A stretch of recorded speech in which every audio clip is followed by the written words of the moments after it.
어제 저희가 한성원 기자의 브리핑으로 12월 초 개각에서 한 장관은 빠지고 별도의 스케줄에 따라서 이제 총선에 뛰어들 거다 이런 움직임을 단독으로 보도해 드렸는데 오늘은 이 법무장관에서 물러난 뒤에 출마를 하지 않으면서 공동선대위원장으로 총선을 지휘하는 역할을 맡을 수도 있다. 그런 방안까지 거론된다. 이런 내용을 저희가 취재를 해서 지금부터 이채림 기자와 함께 이 내용을 자세히 정리를 해보겠습니다. 자, 이 기자, 아직까지는 한동훈 장관을 어떻게 선거에서 활용할지에 대해서는 여권 내에서는 확실히 정리가 된 건 아닌 분위기잖아요. 네, 어제 이 시간에 저희가 이제 한 장관이 다음 달 초에 개각에선 빠질 거라는 얘기를 전해드렸던 것. 그러니까 이 법무장관 인선은 별도의 트랙으로 추진한다는 내용이었죠. 여권 핵심부에서 이 차기 주자군에 있는 한동훈 장관과 원희룡 장관, 이 두 사람을 이번 총선에서 어떻게 활용할지 가장 큰 고민이 머물러 있는 지점이기도 합니다. 예. 자, 먼저 한 장관 얘기부터 좀 구체적으로 정리를 해볼까요?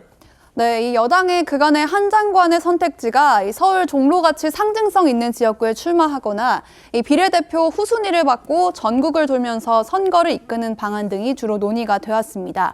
여기에 더해서 아예 총선에는 출마하지 않고 공동선대위원장 같은 것을 맡아서 선거만 이끄는 방안도 얼마 전부터 검토되고 있다고 합니다. 예, 그러면 마지막 안을 검토하는 이유가 있을 것 같은데요? 네, 일단 사실 한 장관 본인에게나 또 여권 전체의 차기 구도에서나 볼 때 한 장관이 내년에 국회의원이 되느냐 마느냐 하는 것은 큰 의미가 없을 수도 있습니다. 물론 직접 출마를 해야 언론의 주목을 더 받을 수 있기 때문에 효과는 크지만요. 이 출마를 하지 않고 선거를 지휘할 경우 이 차기 주자가 백의종군하거나 혁신위가 강조했던 희생을 하는 모습을 보일 수 있다. 이런 효과도 있을 수가 있는 겁니다. 예. 특히 혁신위가 이제 희생을 그동안 강조를 해왔기 때문에 이제 그 흐름에도 맞지 않느냐 이런 얘기를 해볼 수도 있을 텐데 김기현 대표도 관련해서 뭐 얘기한 게 있죠? 네, 맞습니다. 한 장관 활용법에 대해서 오늘 김기현 대표는 고심하고 있다는 뜻을 시사하기도 했는데요. 직접 들어보시죠. 가지고 있는 많은 훌륭한 자질들이 대한민국을 위해서 잘 발휘될 수 있도록 해야 되겠다. 저는 그런 생각을 가지고 있습니다. 네, 물론 내년 초의 정치 상황, 그러니까 대통령이나 당 지지율이 어떻게 움직이느냐에 따라서 이 선거 전략 차원에서 앞서 언급했던 세 가지 시나리오 중 가운데 한 가지로 결론 날 가능성이 있다고 할 수 있겠습니다. 예. 그러니까 총선 이후의 역할에 대해서는 뭐 당에 계속 남지 않고 국회의원이 되든 안 되든 국무위원으로서의 역할을 추가로도 할 수 있지 않느냐 이런 얘기들이 나오고 있더라고요. 네, 맞습니다. 한 장관이 당에 있을 경우에 초선 의원으로서 역할이 좀 애매할 수 있기 때문일 텐데요. 이 여당이 총선에서 이길 경우 김기현 대표와 함께 국무총리 후보군에 오를 가능성이 있고요. 또 노동이나 경제 분야 같은 장관 등을 맡아서 앞으로의 개혁 과제를 추진할 가능성도 함께 거론이 되고 있습니다. 예.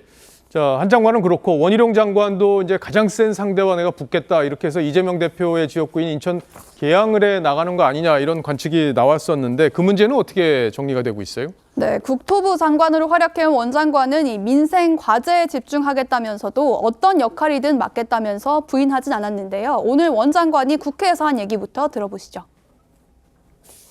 총선에 임해야 한다면 국민과 우리 당을 위해서 필요로 되는 일이라면 어떠한 도전과 희생이라도 저는 적극 나서야 한다는 생각을 가지고 있고요.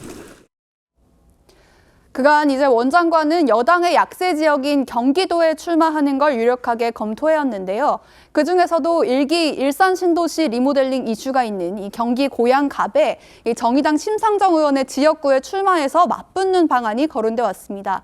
그런데 이재명 대표가 있는 이 인천 계양을에 나갈 경우에는 선거에 패하더라도 정치적으로 잃는 것보다 얻는 게 더 많을 수 있다는 평가가 나옵니다. 원 장관은 이미 이런 의사를 당에도 전달한 것으로 알려졌는데요.